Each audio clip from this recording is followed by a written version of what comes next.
हम लोग जब 4 जून के नतीजे चल रहे थे, मैं तो अपने काम में कुछ व्यस्त था। बाद में फोन आना शुरू हो गए, तो मैंने किसी को पूछा, यार ये तो ठीक है आंकड़े वांकड़े, तो मुझे ये बताओ कि ईवीएम जिंदा है कि मर गया?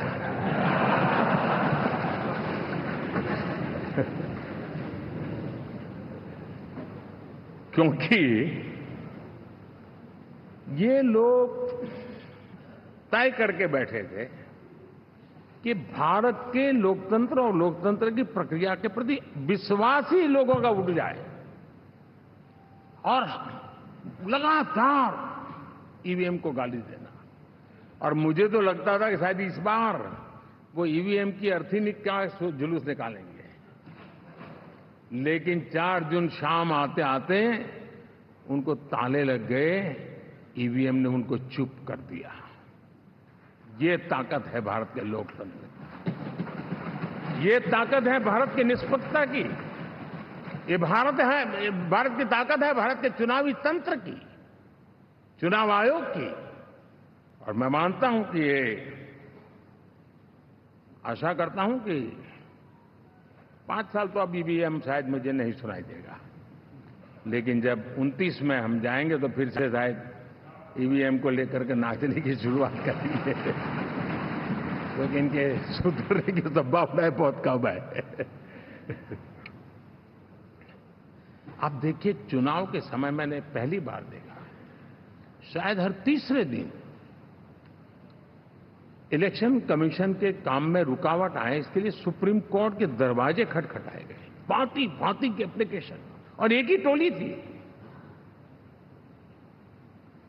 और लोकतंत्र के प्रति जिनका भरोभार अविश्वास है, ऐसे लोग सुप्रीम कोर्ट का उपयोग करते हुए कैसे रुकावट डाले, इसका निरंतर प्रयास करते रहे।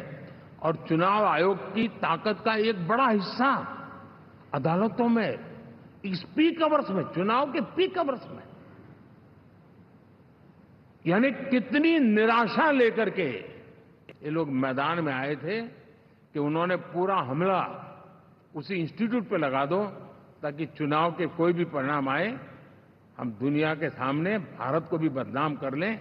ये षड्यंत्र का हिस्सा था दोस्तों, और कभी भी देश उनको माफ नहीं करेगा।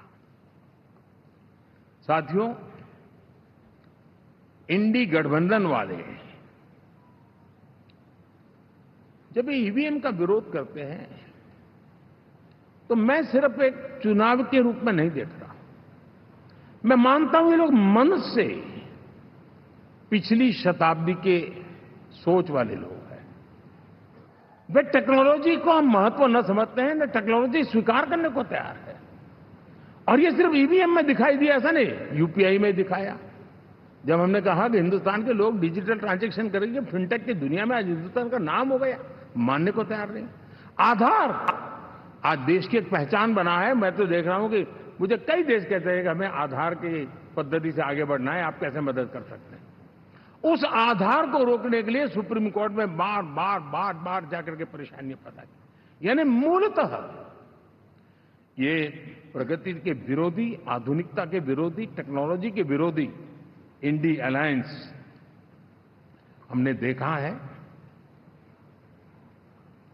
साथियों, इस देश के लिए ये भी चिंता का विषय है